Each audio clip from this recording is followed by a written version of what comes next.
We're live. Hello, everybody, and welcome to a Thursday edition of This Week in Real Estate, hosted by yours truly, Ray Ellen.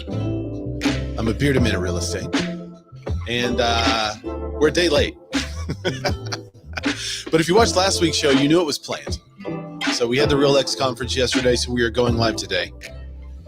Thanks, everyone, for joining us. We're broadcasting all of the same places. So we're live on Clubhouse. You can join the show there and add your voice to the conversation. Just raise your hand as long as you got a profile. Whatever you say will live in perpetuity for as long as the servers stay alive. You can also join the show on YouTube, LinkedIn, Facebook. We're even broadcasting on Instagram today. I already see, let's see, Betty Britch is there and Rebecca White is over on Instagram. Thank you guys for watching there. But you can comment, and then I can add your comment to the show, and I can talk about you or just reference your comment. I fully anticipate today to be a slightly shorter show because we probably don't have the regular banter from all the regular folks who join live. So due to the lack of banter, it'll probably be a little bit shorter. But this this podcast was broadcast live Thursday, May 15th, 2025. I'm excited that I get to do it this week. There was just too much news. There was too much news not to actually go live and cover something. If you were at RealX, that was fun. You got to see our book club be mentioned. We normally have a book club about this time every Thursday. But we were waiting on the big announcement and the changes for Real Academy and Real Community and things like that are happening. I need to clear my throat. Goodness, got a frog in my throat. Hey, look at that. Olivier's here. Olivier, our Canadian from Montreal.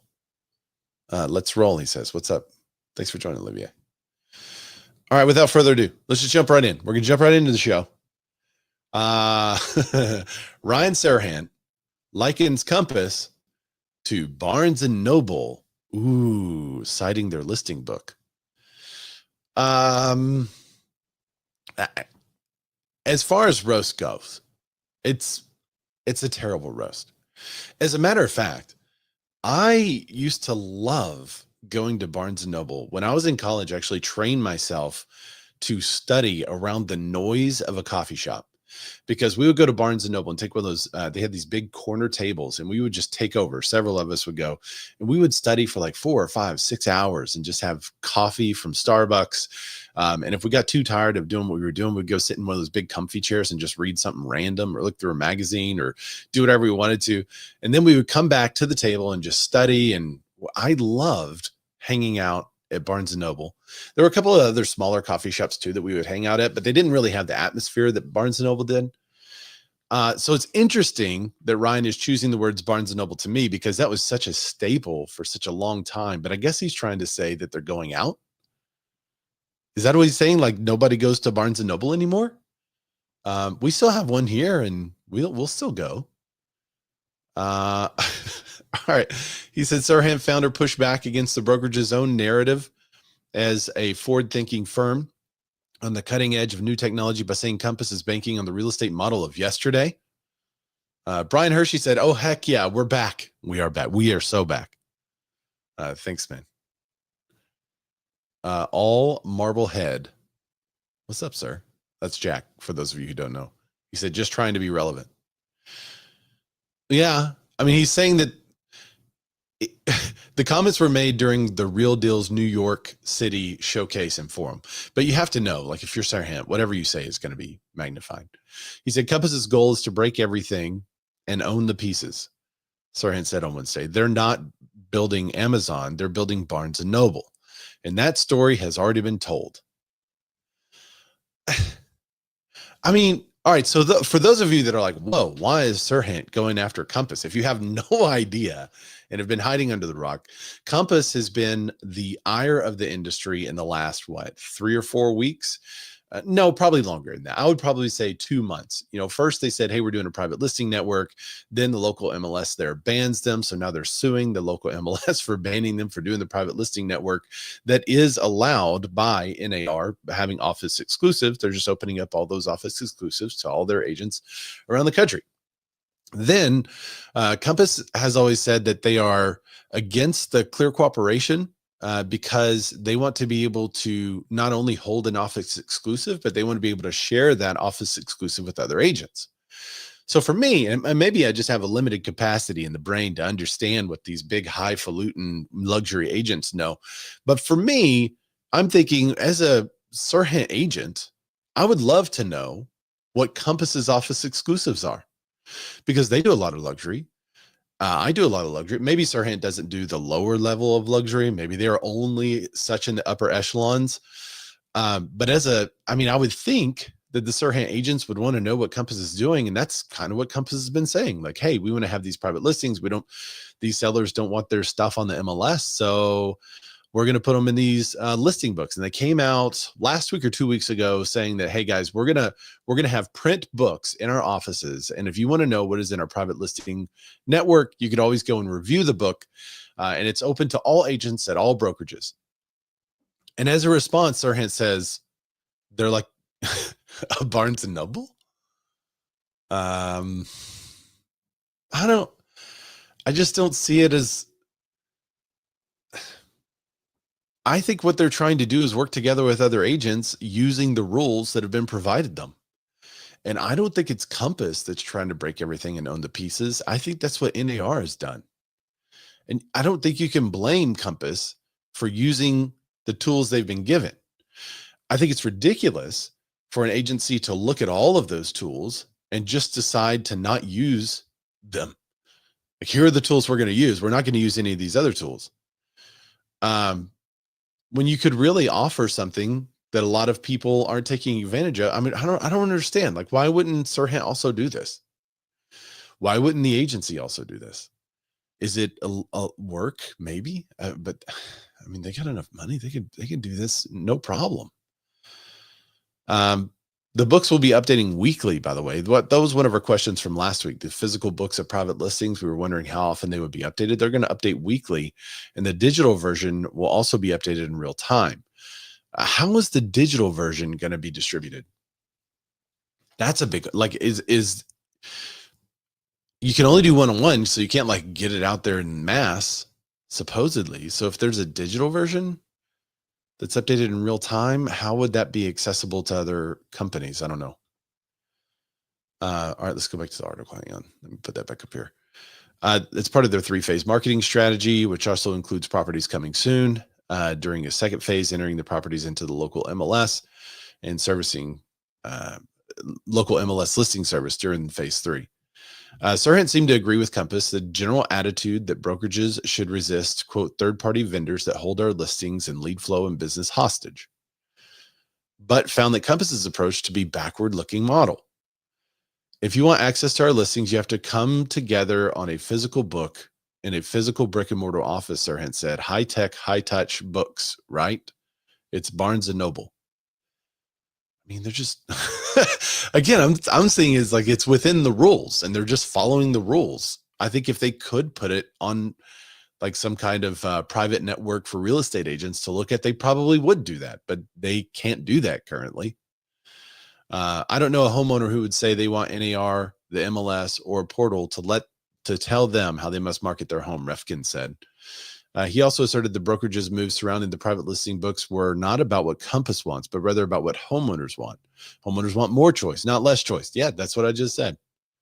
You would think that offering more options would be better. In both industries, the incumbents tried to block change by marketing it, making it harder. Sorry, let me reread this. In both industries, the incumbents tried to block change by making it harder to leave, but the strategy only made customers more aware of the dissatisfaction and sped up the shift. The same is now happening with real estate. MLSs and portals are raising friction to discourage homeowners and listing agents from marketing off MLS, but that resistance is increasing the migration of off MLS alternatives because it's making listings agents increasingly question the risk of the MLS exposure for their clients, which are days on market, price drop history, diverted buyer inquiries, valuation estimates less than the value of the house, and ultimately it's creating less trust with the people that are giving them money. It's a valid argument. So let's talk about his roast though. Doesn't Serhant have a quote about books. Serhant quote books. I think he does. I think his quote is, if I'm not mistaken, books are for dinosaurs. And if it's not directly in this context, maybe that's not his. I can't. There was a quote attributed to him. Let me see it. Well, the quote. Oh, never mind. It's not directly attributed to him, but it's something he may have said. I could have sworn I heard him say it. Maybe not. All right. Maybe not. But the books are for dinosaurs quote would be a more appropriate roast, I think. But calling them Barnes and Noble just makes me want to go hang out there with a cup of coffee and read their listing book. Olivier says, no brokerage, only does high-end luxury. I see E and V taking entry-level homes in my market. That is true. Yeah, so one of the big number one luxury agents in our area lists, $100,000 properties every now and then. Olivier also says, best real estate related show ever. Highly concur. Highly concur. All right, so we'll continue to see who comes out. I bet there's going to be somebody else that kind of comes out with a little fight for Compass. Zillow has said that they would ban those private listings. Any homes that are marketed in mass in a private network will no longer be available on Zillow. So homes.com says, all right, well, we'll boost those homes. CoStar on homes.com is offering a boost property listings on its platform that have otherwise been prohibited by rival Zillow. Dismissing Zillow's rule as a blacklist against private listings, CoStar Group CEO Andy Florance on Thursday told Inman the Boost tool it rolled out during the first quarter earnings on April 29th will now be available for listing brokers and homeowners who have been thwarted by the ban in an effort to extend the reach of their marketing across the homes.com platform through listing alerts. So there you go. That's where the thumbnail comes from today. Zillow bans homes.com boost. They're basically trying to do everything opposite of what Zillow's doing to befriend the agents in the world. And if you don't know, homes.com has one of the largest private listing networks in the world, and it's called CoStar. And it is effectively the place to list a commercial property. If you don't have it listed on CoStar, then are you ever, I mean, you can't even be a commercial agent. So, hey, what's up, Mike? I didn't see you down there. So CoStar has done a really good job of creating an alternative, so much so that here locally in our network, in our market, most people don't even list commercial properties on the MLS. They just put them on CoStar. They don't even care to list them on the MLS because you just get a bunch of inquiries from people that has no idea what's going on. But you put it on the commercial MLS, which is CoStar, and then boom, suddenly you get all kinds of inquiries. And it's an extra amount a month. It's like $500, $600 a month, depending on your market. So homes.com, I mean, that would be interesting to see them kind of make a move similar to what they've done in the commercial market with the residential market, because it would completely take out Zillow, but they have a long way to go. They have a long way to go to get there, but this is one way that they're trying to ingratiate themselves to listing agents, is by saying, if Zillow bans your listing, we'll boost your listing.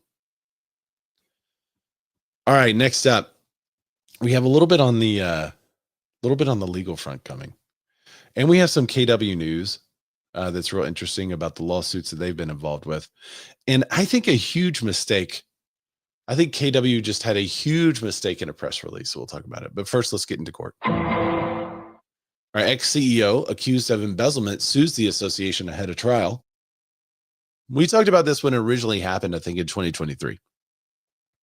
Yes, for those of you who are new to the show, this is the 317th show we've been on. We're the longest.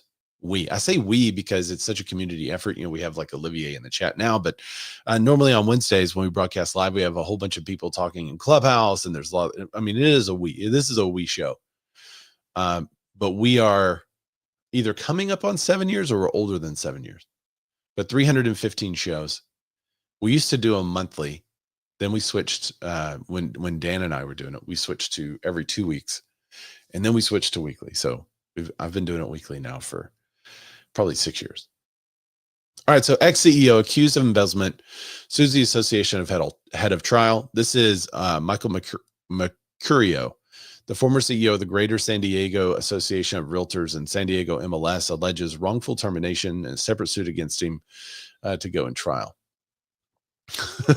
Olivier says, you have the most important viewer here today. The others are a bunch of slackers. Yeah, they are slackers today. They probably scheduled their entire week around the show Wednesday. Needless to say, I guess they missed the show last week where I said we wouldn't have it, but they probably scheduled their entire week around the Wednesday show. And so it's understandable that they're maybe a little bit busy today. All right. So Mercurio, wasn't that a famous scientist? Marie Mercurio. It's like Mercurio. Wasn't she? Maybe not. Who am I thinking of? Somebody in like cancer research. All right. Anyway, let's keep going. Mercurio filed a lawsuit in San Diego Superior Court April 24th against SDAR and San Diego MLS, alleging classification of his termination from the association in April 2023 for cause due to vague, unsubstantiated, and ultimately disproven allegations. Plaintiff brings action not only to recover the substantial damages suffered, but to hold them accountable for their breach. According to that complaint, the CEO's brazen. Okay, so in July of 2023, former SDAR executive filed a suit against the Association Mercurio, alleging that they were fired for raising concerns about Mercurio's behavior and accusing him of using association credit cards for personal purchases, inflating his vacation time by 300 hours, and cashing out on selling big ticket items the association paid for on eBay to the tune of more than $1 million. According to that complaint, the CEO's brazen theft and fraud was unchecked by a SDAR board of directors, many of whom had been complicit in the CEO's illegal schemes and chose to bury Mercurio's criminal acts in a transparent cover-up, which threatened the future and economic stability of SDAR as a whole. The suit is ongoing still. From 2023, that suit is ongoing still. Maria Curie is who Courtney. Yeah, Marie Curie. Okay. Yes. Okay. That's who I am. That's who I am thinking. I thought it was Mary Curie, but maybe it's Marie Curie. Marie Curie. All right. Mercurio is his name. So unrelated. Completely unrelated. Just in my brain. The only criticisms levied against the plaintiffs amounted to subjective complaints regarding his managerial style and focus on administrative minutia, concerns along with performance review committee and previously condoned, the complaint says. In fact, the members of FCR's leadership openly acknowledged the plaintiff's strengths and limitations have been understood and accepted for years. One board member even remarked that SDAR could not use the plaintiff's management practices against him because we all knew about it and let him do it. While some of the members of the board, of the larger board, may have been surprised to learn the details, such as his paid time off package and travel allowances and running balance of reimbursable expenses, SDAR's executive leadership had long approved or ratified those arrangements. These cannot now retroactively be weaponized against to support a termination for cause. So basically, he's like, hey, I was fired with no reason. Then you guys went and found all these reasons. Supposedly, but those reasons had been looked over previously by the board members and allowed. So now, because they were previously allowed, you can't use them now to fire me. The suit also alleges how do I say this in a way that I won't get banned on YouTube? It rhymes with sexual discrimination, harassment and retaliation, and racial discrimination, harassment and retaliation. According to the complaint, starting around 2022 through his termination, he was, quote, subjected to repeated offensive and unwelcomed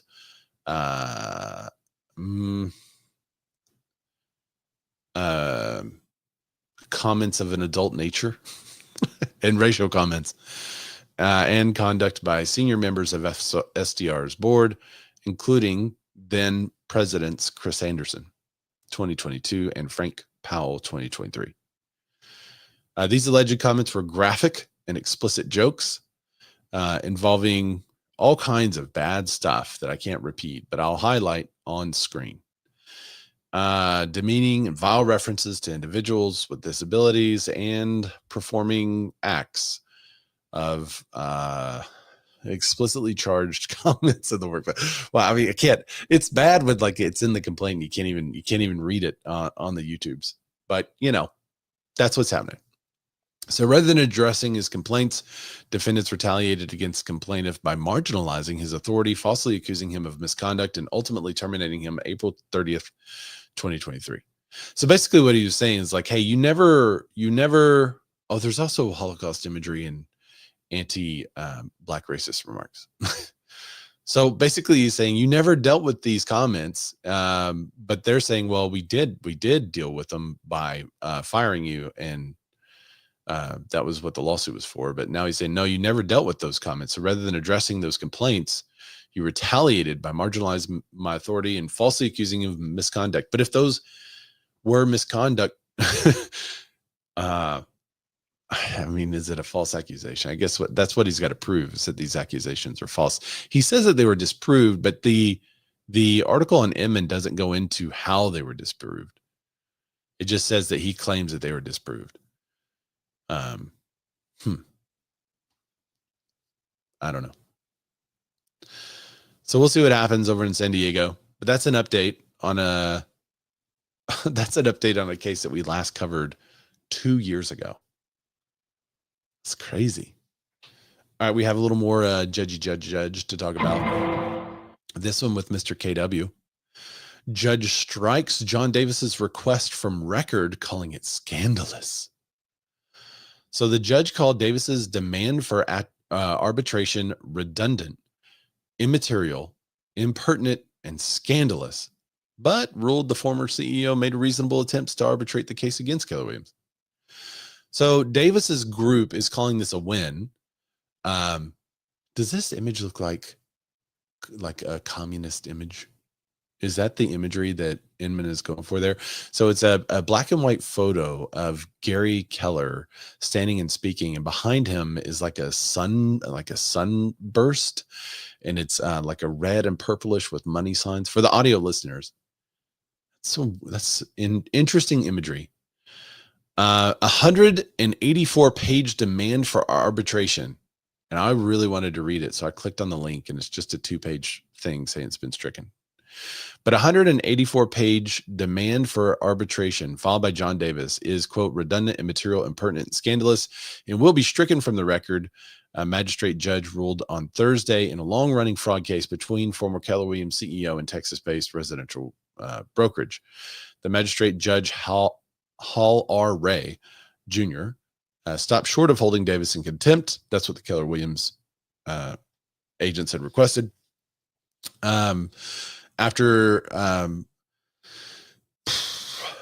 it's hard to get into these, but misconduct accusations were levied against the former chief executive in 2022, several years after he had left the brokerage. Those allegations were settled a year ago, only to be followed with a second suit from Davis accusing Keller Williams executive chairman Gary Keller and others of inflating key profitability metrics, such as company sales and profits, to convince individuals to purchase Keller Williams regions and market centers according to legal filings. Quote, the plaintiff's demand for arbitration not only is redundant since the court appointed arbitrator for this matter, but it's also impertinent and contains immaterial and scandalous allegations, Ray wrote. Defendants have repeatedly requested the plaintiffs withdraw this pleading after they failed agreement. The undersigned strikes the demand, meaning of its own accord. Sua spontane. I don't know. That's a legal phrase that I don't know. Sua spont. S-P-O-N-T-E. I want to say it's sponte. The demand sua sponte. I'm sure that's another way to say that. Okay. Ray didn't specify which claims have been viewed as scandalous, but the filing was stricken that alleged that Keller Mortgage employee was fired after reporting misconduct by John Keller, KW's executive vice chairman, and Gary Keller's son. According to that filing, allegations were allegedly covered by general counsel paid off the accuser with $1 million of his own money, while he and Hernan $1 million bonus to a promotion of interim CEO for her work on the alleged cover-up. So that's basically part of what was in the demand for arbitration. What I think what they did, I'm getting this from other court cases that I'm watching. Like if you guys are familiar with the whole Brett Lively thing that's happening, they are going at each other by amending their complaints, and they're putting more information in the complaints than is usually contained, so that the public will get a hold of the complaint and then it will do damage to the other party. I think that's basically what the judge thinks would happen if they did not strike this complaint from the record. So it seemed like there was a bunch of unnecessary stuff in it. So that was rebuked. But in the end, the judge ruled in the favor of Davis, saying they have been trying to do this arbitration. His team says perhaps most important what Judge Hal R. Array Jr. did not say. He did not say that the case was false, lacked merit, or otherwise baseless. Indeed, the court's order did not dismiss or alter Davis's claims in any manner, and as such, the arbitration will move forward. Keller Williams declined to comment. So I think that's what happened. It's kind of hard to read through this. I do want to talk about a bit of a fail from Keller. Whether I don't know who's right or who's wrong in that Davis versus Keller Williams thing, but I can tell you this though: their PR messed up on this one. Keller Williams pledges support for inclusion with Natalie Davis hire. Now, when I saw this headline, I thought, wow, they're doing her dirty. Given the majority of public that has been negatively using the phrase DEI hire to connote that someone does not have the appropriate qualifications, but was chosen for an immutable characteristic that is not necessarily included on a CV. Given that that's the general public flavor of when you hear DEI hire, Keller Williams says, no, you know what? We're going to use it in our press release. So they announced the Natalie Davis hire. I'm sure she's great. I don't know who she is, or I have no contact with her. But when you're embarrassed on behalf of someone else's kid because of what the parents are doing, that's how I feel for Natalie. Like, I am so embarrassed for you because of how the company is announcing this. But anyway, Keller Williams on Thursday reasserted its commitment to diversity, equity, and inclusion with the appointment of Natalie Davis, the franchisor's new director of community growth. So they're basically just saying, we have a DEI hire. And that is not fair for her. I mean, the way that is being used, and am I wrong? Am I seeing this? I don't think I'm incorrect in saying that a vast majority of the public would hear the phrase DEI hire and immediately think that the person may or may not be as qualified as someone that wasn't hired based on DEI. So I just want to say, like, poor Natalie. I would have written this up differently. I would have promoted her, but that's me.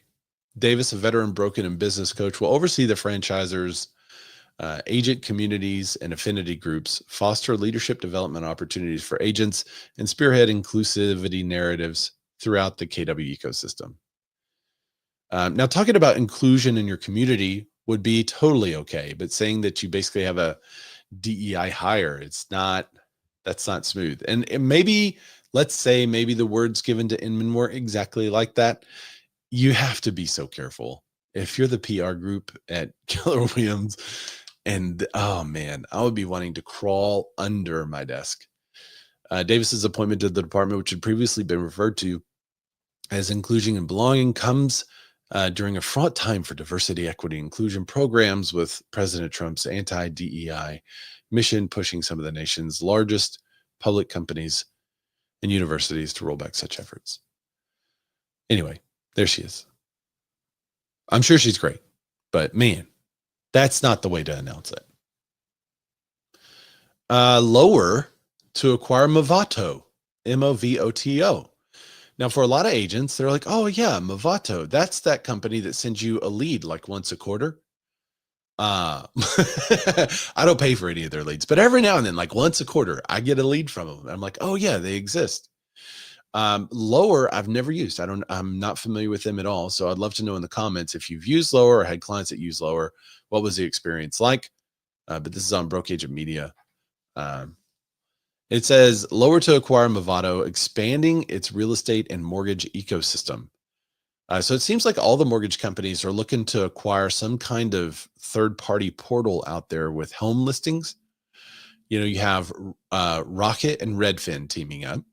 You have Zillow creating their own mortgage company. I think they swallowed a mortgage company in the process. So it seems like it's going to be a pattern where a mortgage company needs some kind of third-party property listing service. This acquisition is part of Lower's strategy to build an end-to-end homeownership platform, which is apparently, I think, what everyone wants.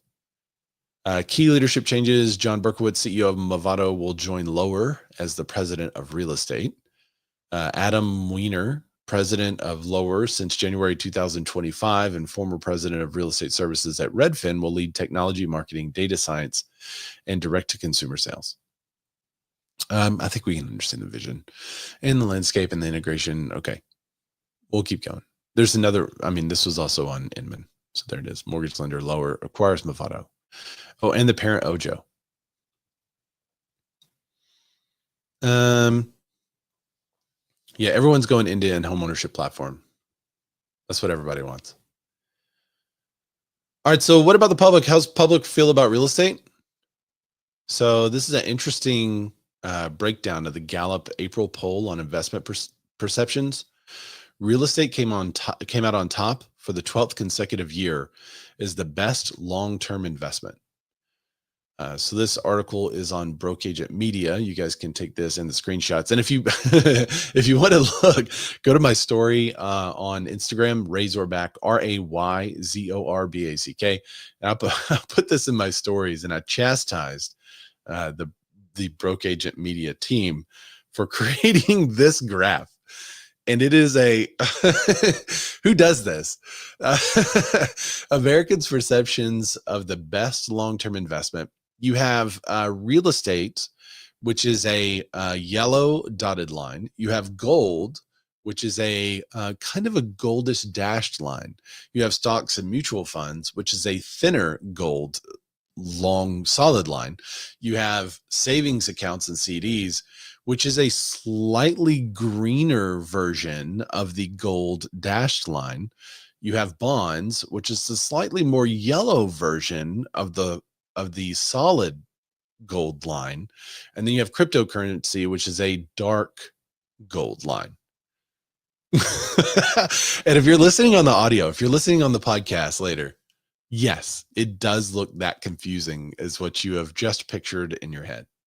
But being that it's saying that real estate is at the top, I'm assuming this one is the real estate one, but I definitely had to lean forward and lean into this graphic, making it as big as I could on my 55-inch monitor so that I could see exactly what I'm showing you now on the screen here. So there it is. Real estate's at 37. Which one is this one? Is this one gold or is this one savings accounts? So the thicker gold dash line is gold, and the thinner gold dash line that is a more of a yellow gold is at 13. So coming in at 16 is either stocks and mutual funds or bonds. I think that's probably stocks. And then here at the bottom at 5 is bonds, and at the very bottom is 4 is crypto. So there you go. People still think real estate is the best investment. But if you're just buying like real estate and relying on the appreciation, it is a okay investment. But imagine purchasing a stock with a like 20% down. So there's 100 shares of stock, but really you only have to pay 20 shares worth. And then over the next period of time, 15 to 30 years, someone else is going to pay the balance of that 80%, and the stock will continue to go up. That's real estate investing. That's the part that's missing in this stuff, which I think is, I mean, it's amazing. What's up, Blue Cakery? I see you over there on Insta. All right. So this is the original report from Gallup. Way better graph on Gallup. Look at the differentiation of color, guys. This, isn't that great? And then you can highlight it and look over. I love Broke Agent Media and what they do, but that chart was disastrous. All right. On Fox Business has an article about business owners taking on a city that they say is playing musical chairs with the property eminent domain case.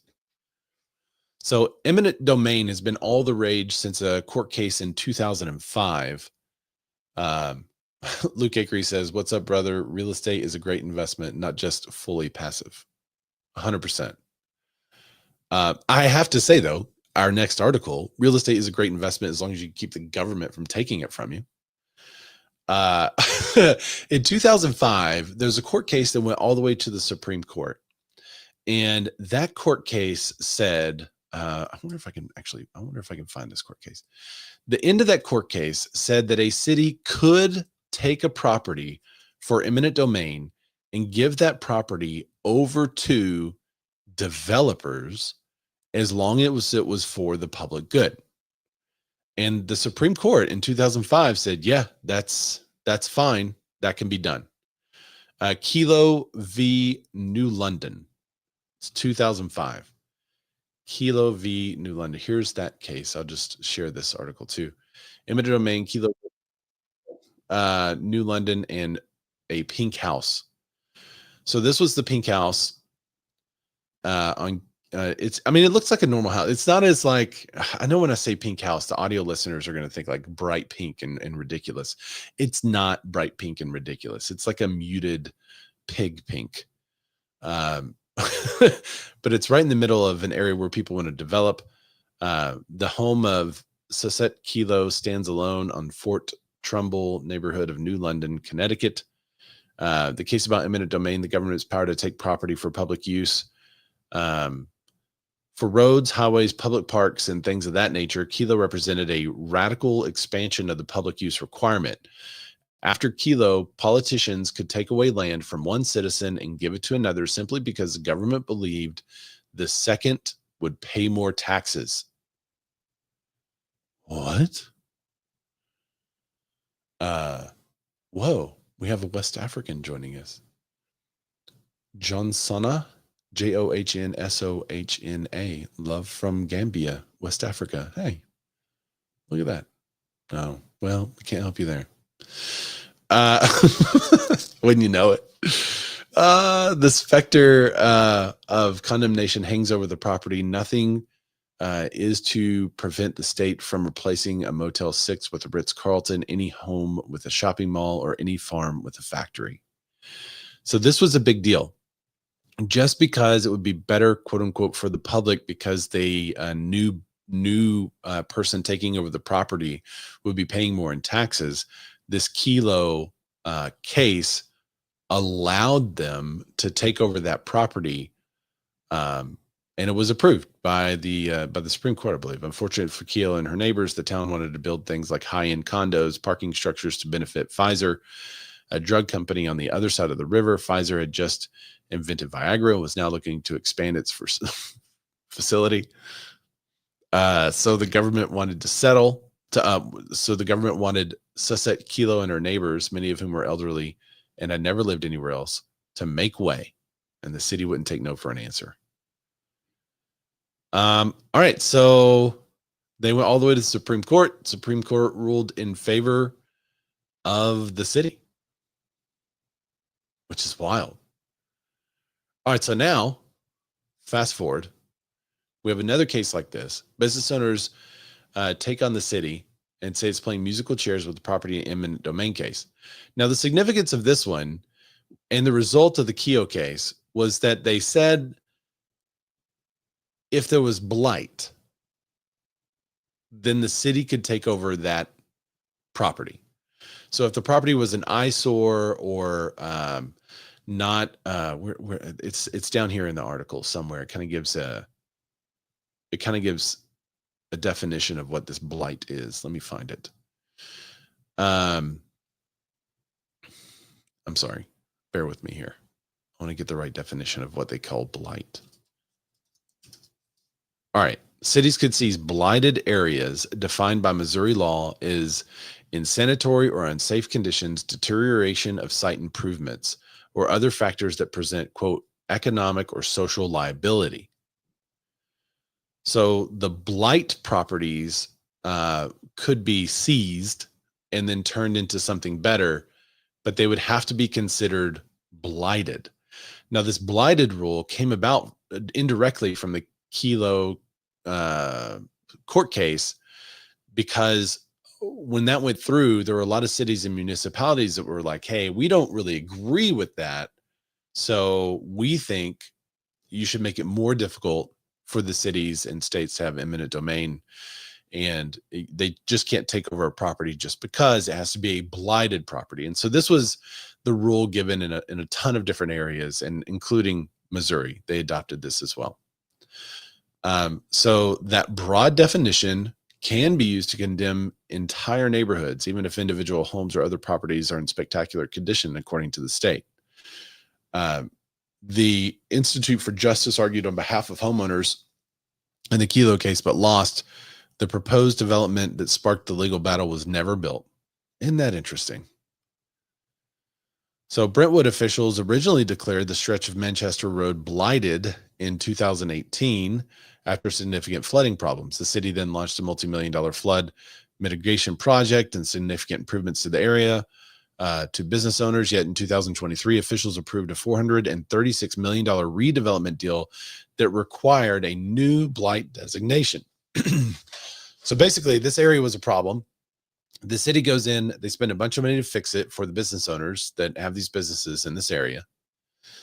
But then there's a new development that they want to bring in, $436 million redevelopment deal to require a new blighted designation. So now they have to re-designate that area as blighted. And the people that are there are saying, this is not blighted. The entire area has been deemed blighted, and it's not. Amy Stanford, the co-owner of Time for Dinner on Manchester Road, previously told Fox News Digital, "We are functioning, growing, and a great business. How could we be blighted?" It's bogus. Bob Story runs a fly fishing business located on Manchester Road in 1989. Since 1989, this area looks exactly like every other area around Brentwood. It's all about tax revenue. Ashley, you're in the comments. You're in Missouri. You should comment on this one specifically. I'm inviting you to speaker. Are you near Brentwood, Ashley? So that's what I'm trying to think where Brentwood is. I don't think that is in our southwest corner. I think that's around one of the larger metropolises, quote unquote. Oh, but yeah, looks like it may be near St. Louis. That's what I was thinking, but was around St. Louis. But I mean, there's a lot of rural properties and areas that if you really wanted to go in and take that land, you could easily say it is blighted. See, that seems like a very slippery slope. I mean, that would be a very slippery slope for someone who wanted to use it in a very menacing way. You should totally share this story about Missouri taking over this area and just see what people generally feel about it. I personally, if the area looks like this, which I'm picturing, it's like a vacant lot that has craters in the parking lot. It's overgrown. I have no problem taking over those properties and paying, in eminent domain, you pay people fair market value for what they have. So I have no problem taking over, like, hey, this is a lot that's never going to be used or developed. You guys are paying taxes on it, but it's in disarray. You're allowing dumping on it. This is an eyesore. It's not healthy. I think a city should be able to look at a property like that and say, we got to do something. But you can't just designate functioning areas as blighted just because you want to bring in a new development. Yeah, 100%. I think, and that could be a slippery slope in a lot of places, but especially in some of these more rural areas that, I don't know. It depends on who's designating it. What's the checklist that they're going off of to determine that it's blighted? Is it just off of one person's opinion? Like what is this guideline that they're going by? Because I think that it would definitely be open to interpretation depending on who's looking at it and what their standards are. Yeah, I agree. One of the attorneys, Bob Belden, says, without the power of eminent domain, there is no redevelopment. No redevelopment. You don't get your Ritz-Carlton, and you're stuck with hardworking business owners like this. Yeah. He's not an attorney for the city. He's an attorney for the hardworking business owners. I mean, it does, I guess some cities with limited space, if I share this Brentwood again, there is limited space. If this is the same Brentwood area outside of St. Louis, there's not a whole lot of area. I mean, that's not a whole lot of space here, but it's a suburb in Missouri. I don't know if it's a suburb or if it's a city, but that's what I Googled and that's what came up. Yeah, I think it would really depend on, I think a lot of that kind of stuff, if you have good intentions, I think you do it right. I think it definitely can be useful in what they're trying to do, but one bad apple can cause a lot of harm and a lot of damage. And what about these areas that are being, going through gentrification? Like, are you going to call the whole neighborhood?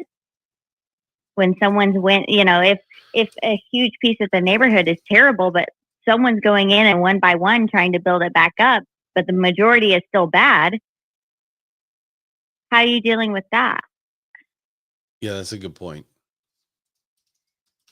I'm going to see if I can find a better map. Let's see, maps.google.com. And what do you do if somebody's like, hey, I want to build this theme park out here, but I've got a bunch of farmers in the way? What do you do? 100%. 100%. The show me state. Speaking of, Silver Other City's expanding. That's exciting. Okay. There's no comment from Ashley. So this is you can barely see this little red outline here, but that's what Google says. This is Brentwood. So it's not a very big area at all. They probably have limited space. The cities are growing all around them, obviously.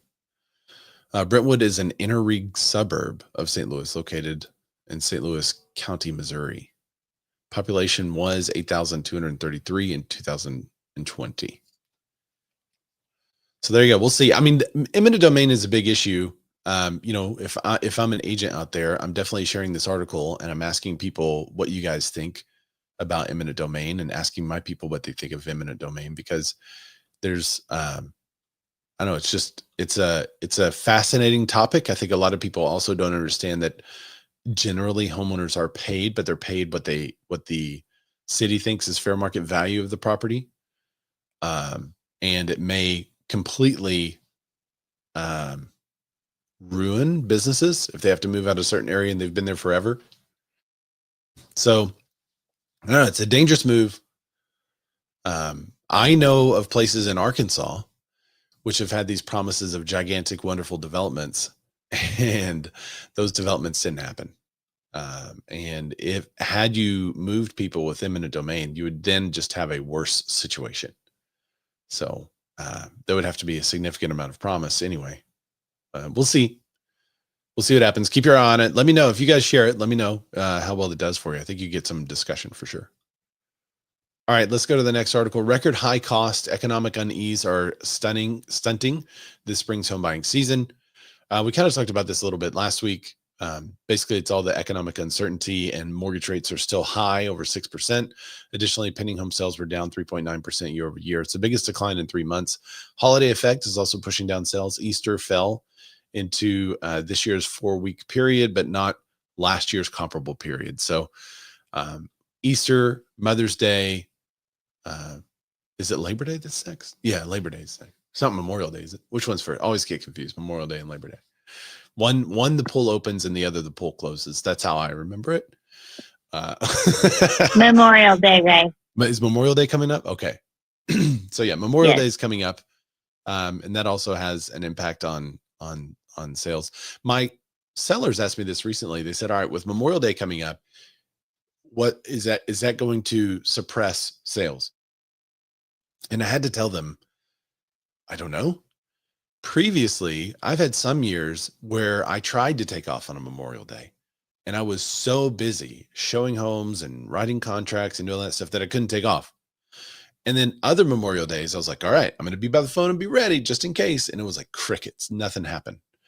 So I correct me if I'm wrong, you guys, but it doesn't feel like a normal ebb and flow around Memorial Day. It's just, it's just kind of up in the air.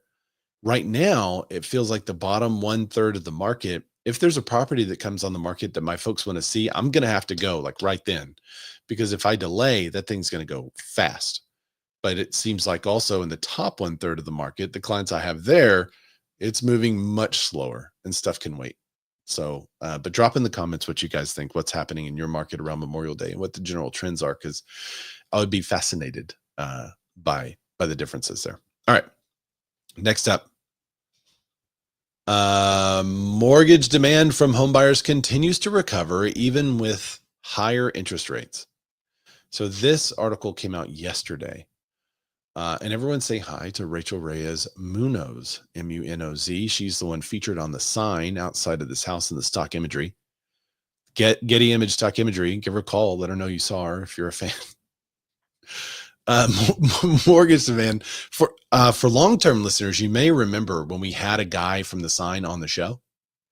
We were going to cover an article and and we saw this article and we're like, oh, we should call the guy. And so we called the guy from the sign and we had him on the show talking about the article of which his sign was featured in his area. So it was hilarious. But most of the time these agents have no idea that their sign is there.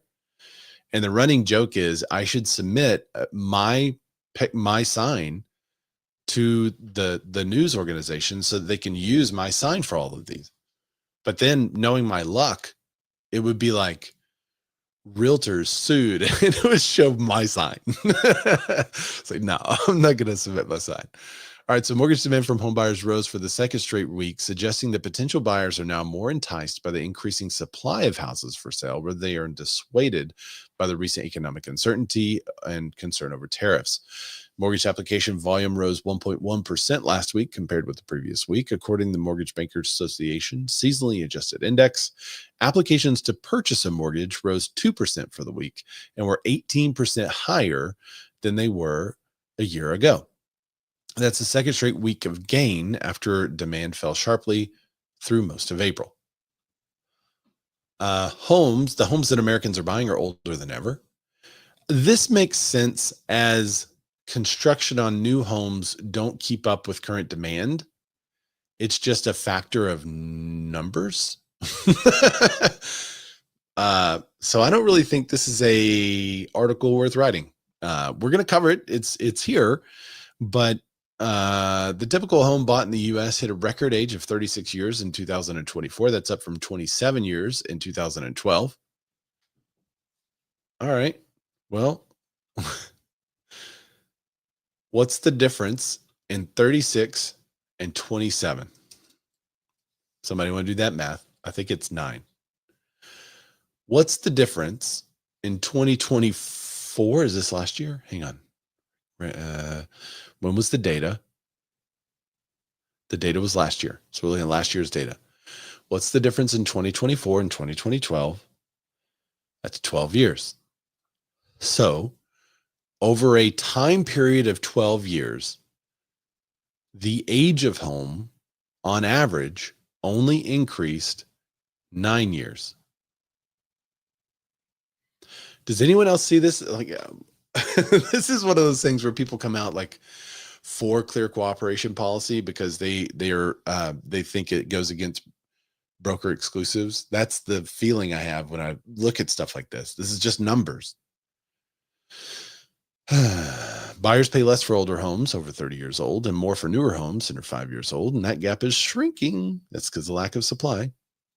A typical home bought in Buffalo, New York in 2024 was 69 years old. Nice. And the oldest among the 100 most popular metros. The U.S. has been building fewer homes since the global financial crisis, up into the construction industry in 2008.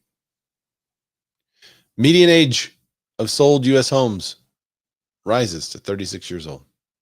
I just feel like this is, I mean, until you have new construction keeping up with supply, you're going to have more older homes sold. And maybe also the homes that were built 40 and 50 years ago are in a little bit better condition and able to be remodeled maybe easier than the homes built 100 years ago. So I think this is going to change over time. I mean, this is, oh, here they did the math, but they didn't do this math. They should have said the difference from 20 and 2012, 12 years, all homes, 9 years, single family, 8 years, condos, 12 years, townhomes, 3 years. None of these have outpaced the gap of 12 years. That's when I think it would be significant, right? Like let's go up to this. Okay. Let's say in the last 12 years, the age of home that people are buying increased 15 years. Well, that's significant because that shows a drastic increase in the number of homes sold that are really old. But it looks like it's just kind of on pace for normalcy.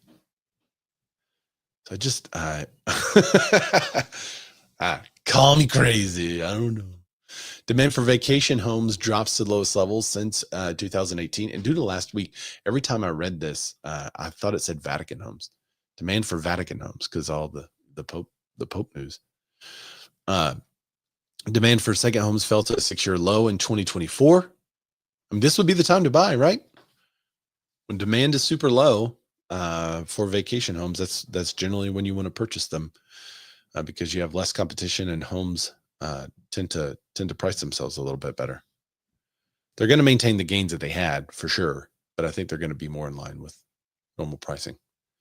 All right, and last article, I sent this message to like 5 or 6 different agents that I know that are in Miami. Millionaires have flocked to Miami, but they've pushed out locals, including thousands of 20-somethings. And my question then was like, hey, is this true? Because everywhere I'm looking and all the Florida agents that I know are telling me how depressed the Florida market is. But if millionaires have pushed out locals, then that means that the price of Miami real estate's gone through the roof, despite the condo issues and the insurance woes that Florida's experiencing. And all of the Miami agents that I sent this to said, yeah, that's about right. We're seeing people that would generally buy in the bottom 1/3 of the market have to move out into surrounding areas.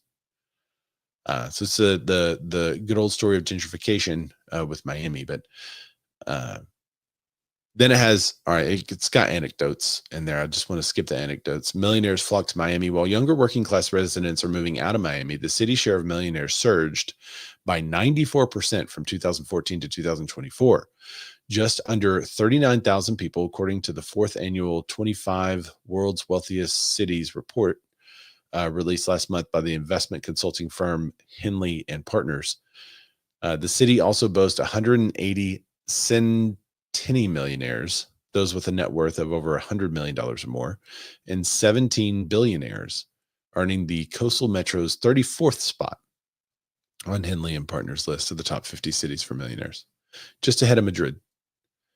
34th spot? There's 33 spots that have more centennials and billionaires than Miami. Wow. Unsurprising, the great Southern wealth migration was driven by deep-pocketed New Yorkers, 16,000 of whom decamped to Florida. Florida as a whole became the #1 destination for New Yorkers seeking sunshine and luxury, pulling more than $9 billion in total income. I don't know if Olivier is still here, but I heard a lot of Canadians are trying to sell Florida real estate. So if it's in Miami, they could do pretty well now, it appears. All right, Miami locals priced out by newcomers. And this is just the basic story of gentrification. Same thing's happening in Jackson Hole. Anywhere that is becoming very popular to go to, a lot of the locals are being priced out. All right, guys. Olivier is here. Yeah. He says, yeah, Florida real estate sucks. Then why do so many Canadians love it, Olivier? And you know what's interesting about Florida real estate? Because I was talking with someone else that was in Fort Myers. He said, but yeah, a lot of people say they don't feel welcome. Oh, pish posh. I don't think anybody has a problem with Canadians in America. I think the Canadians don't like Americans right now, but I don't think the Americans care one way or the other. But if what's his name? DeSantos. Insurance costs are crazy in Florida. Yeah, I think that's the real reason, bro. DeSantos, if he passes the property tax stuff, all the owners of Florida real estate, that's going to be a huge win, because I think your property is stabilized and then even go back up right now. So it could be a huge opportunity, kind of depending on where you are and your situation. It's definitely something to take a look at. All right, guys. Well, that is it for this week's show. So thanks everybody for joining us on a wild Thursday edition of tWiRE, This Week in Real Estate. We used to go live whenever we started the show way back when. It was live on Thursday. And then there was some other stuff that kept competing with Thursday. So we moved it to Wednesday. But who knows? Maybe one day we'll be back on Thursday. We'll see. We'll see. But thanks everybody for joining. Download the podcast, do all the YouTube-y things. If you made it this far, please thumb up, like, hit the bell so that you can be notified of whenever we go live and join the show next time. It will be next Wednesday at 12 o'clock Central. It's 1 o'clock Eastern, 10 o'clock Pacific. All right, bye, everybody. See you next week.